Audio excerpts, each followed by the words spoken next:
मेरी date of birth 10 फरवरी 2002 है। मेरी डेट ऑफ बर्थ 20 अगस्त 2002 है। मेरी डेट ऑफ बर्थ 19 सितंबर 1990 है।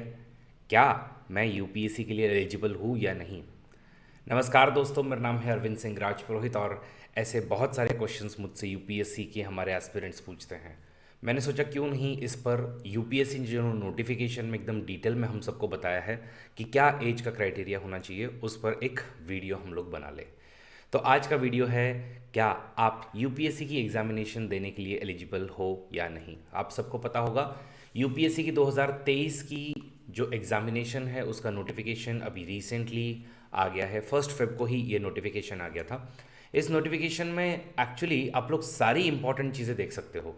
इसमें आपके कौन कौन से ऑप्शनल सब्जेक्ट से लेकर के एग्ज़ाम का पैटर्न क्या होगा, निगेटिव मार्किंग कितनी होगी, क्या होगी, आप कैसे अप्लाई कर सकते हैं, कहाँ पर अप्लाई कर सकते हैं, एक्सेट्रा एक्सेट्रा सब दिया है। बट ये काफ़ी लेंदी डॉक्यूमेंट होने की वजह से इसमें से कुछ जो इंपॉर्टेंट कंपोनेंट होते हैं वो कभी कभी हम लोग भूल जाते हैं उनको देखना। तो गाइज़, मैं वही काम अभी आप लोगों के लिए करने वाला हूँ और इसमें से आपके एज के क्राइटेरियाज को मेजरली डिसफर करने की कोशिश करूँगा। एक इन जनरल आप सबको पता होना चाहिए कि हमारी डेट जो प्रीलिम्स की है वो 28 मई 2023 होगी। आपकी मेंस की एग्जामिनेशन जो होगी वो लगभग सितंबर में होगी।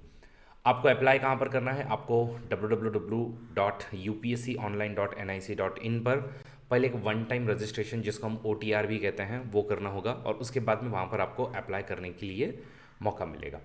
उसी के अलावा इसकी लास्ट डेट जो है वो 21 फरवरी 2023 टिल 6 PM है। ध्यान रखिएगा, जब आप अप्लाई कर रहे हो तो फिर 6 बजे के पहले अप्लाई कीजिएगा। यूजुअली लोग 12 बजे तक की डेडलाइन कंसिडर करते हैं और इस साल की वैकेंसीज जो हैं वो 1105 के करीब में है। एनीवेज, ये ब्रीफ आप सबको वैसे पता ही होगा, लेकिन आपका मेजर जो क्वेश्चन आता है आपके सामने वो है कि what is the UPSC's age criteria exactly. अगर मैंने 21 कंप्लीट किया है या मेरा 32 कंप्लीट हो रहा है तो वो कौन से डेट पर कंप्लीट होना चाहिए? लेट मी टेल यू, ये भी यूपीएससी ने अपने नोटिफिकेशन में एकदम क्लियरली बताया हुआ है। अगर हम इसको थोड़ा सा जूम करके अगर हम लोग देखें तो आप लोगों को दिखेगा कि एज लिमिट क्या है, कि a candidate must have attend age of 21 years and must not have attend age of 32, मतलब 32 के नीचे और 21 के ऊपर। लेकिन कब? इसकी फिक्स डेट जो है वो है 1 अगस्त 2023। मतलब आपका एज 1 अगस्त 2023 के समय में 21 के ऊपर होना चाहिए और 32 के नीचे होना चाहिए। अगर ऐसा है तो फिर आप लोग एलिजिबल रहोगे। इस चीज़ को अच्छे से समझ लीजिएगा। अगेन, इसमें अगर आप लोगों को डेट वाइज ही लगाना है तो हम लोग डेट क्या लगाएंगे इसमें? तो डेट अगर हम देखें तो यहाँ पे लिखा है कि you must not have been born earlier than 2 August 1991।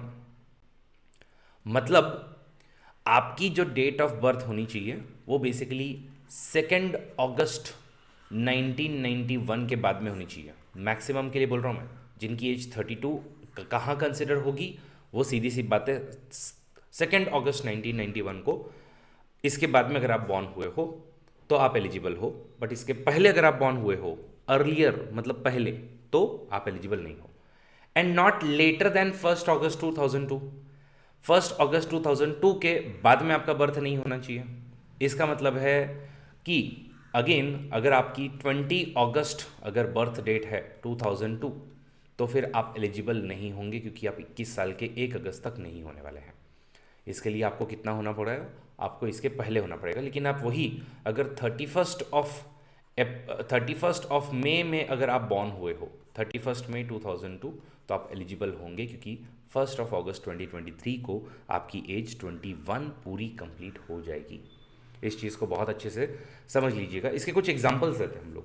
Examples के तौर पर अगेन, मान लीजिए कोई मुझे बोल रहा है कि सर मेरा 19 सितंबर 1990 मेरी डेट है, क्या मैं एलिजिबल हूँ मैं अगर जनरल कैटेगरी से बिलोंग करता हूँ? तो आंसर इज़ नो। क्यों? क्योंकि ये अर्लियर है।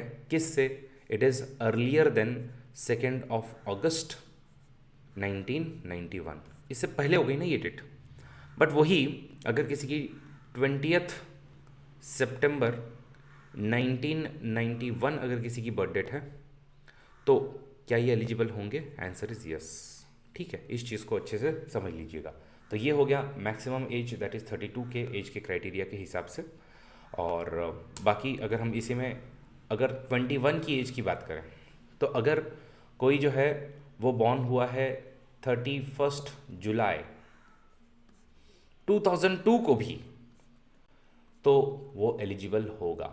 ही इज़ एलिजिबल, रीज़न बीइंग, और she is eligible, reason being 21 age उनकी 1 अगस्त 2023 को कंप्लीट हो जाएगी। और वही अगर हम लोग देखें कि अगर कोई कहता है कि 19 सितंबर 2002, 3 तो छोड़ ही दीजिए, 2002 भी अगर हुआ है तो you are not eligible to fill this form.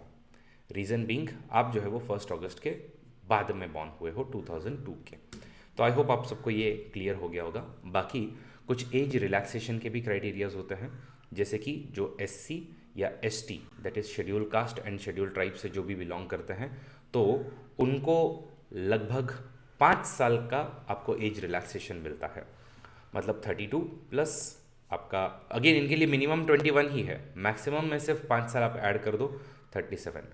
वही अगर कोई कैटेगरी ओबीसी को बिलोंग करता है तो उसको 3 साल और मिलेंगे। देखिए यहाँ पे अगेन क्लियरली लिखा हुआ है, तो 3 साल मतलब आपको 35 की एज आपका मैक्सिमम क्राइटेरिया है। बाकी कुछ लोग जो डिफेंस सर्विस पर्सनल हैं या फिर डिसेबल हुए हैं बिकॉज किसी फॉरेन कंट्री के साथ में हॉस्टिलिटी हुई थी या डिस्टर्ब्ड एरिया में, या फिर इसी तरीके से अगर आप शॉर्ट सर्विस कमीशन में थे, या फिर आप लोग अगेन इमरजेंसी कमीशनड ऑफिसर्स में से बिलोंग करते थे, या फिर अगर आप एक्स सर्विसमैन हैं, तो अगेन आप लोगों को थोड़ा सा एज का रिलैक्सेशन मिलता है। वो क्या क्या है आप लोग यहाँ पे देख ही सकते हो। मोर और लेस आप लोगों को कहीं पर 3 साल, कहीं पर आप लोगों को 5 साल, इस तरीके का आपको जो है वो एक मिल रहा है। तो जो एक्स सर्विसमैन हैं वो अगेन इसको अपने हिसाब से देख सकते हैं। तो गाइज आई होप आप लोगों का ये वाला डाउट बहुत अच्छे से क्लियर हो गया होगा कि आप यूपीएससी में एज क्राइटेरिया में फिट बैठते हो या नहीं।